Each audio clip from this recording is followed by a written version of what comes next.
ஒரு நம்பர் 1 டாக்டரோட குழந்தை கண்டிப்பாக டாக்டர் தான் இருப்பான். ஒரு நல்ல டீச்சரோட குழந்தை கண்டிப்பாக ஒரு சூப்பரான டீச்சராக இருப்பான். இதெல்லாம் எப்பாவது நீங்கள் யோசிச்சு பார்த்துருக்கீங்களா? ஏன் இப்படி நடந்துச்சு அப்படின்னு சொல்லி? சின்ன டெக்னிக் தாங்க. சைக்காலஜியை சரியாக பயன்படுத்த முடிஞ்சால் இதை நம்மனாலையும் நம்ம குழந்தைகிட்ட சாதிச்சு காட்ட முடியும்.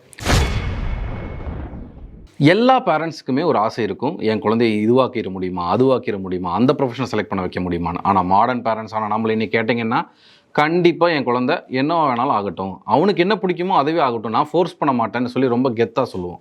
பட் அது உண்மை கிடையாதுங்க. நம்ம எல்லாத்துக்கும் அந்த ஆசை இருக்குது.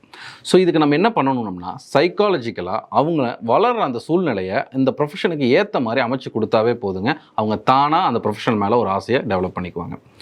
இதுக்கு ஒரு சின்ன எக்ஸாம்பிள் சொல்கிறேங்க. ஒரு நல்ல டாக்டர் கண்டிப்பாக அவர் வயிற்றுக்குள்ளே அந்த கருவாக அந்த குழந்தை இருக்கும்போதே அவர் ஒரு டாக்டராக தான் இருந்திருப்பார். அந்த குழந்தை வளர வளர எல்லா சுச்சுவேஷன்லையுமே அவங்க அப்பா ஒரு இன்ஸ்பிரேஷனாக எடுத்து அந்த துறையை ரொம்ப பிடிச்சி தான் அவன் வளர்ந்துருப்பான். ஸோ அதுதான் அவன் நம்பர் 1 வாழ்கிறதுக்கு காரணம். ஆனால் நம்ம எல்லாருமே அந்த மாதிரி ஒரு துறையில் இருந்தால் தான் நம்ம குழந்தை மேலே ஆசைப்பட முடியுங்கிறது இல்லைங்க.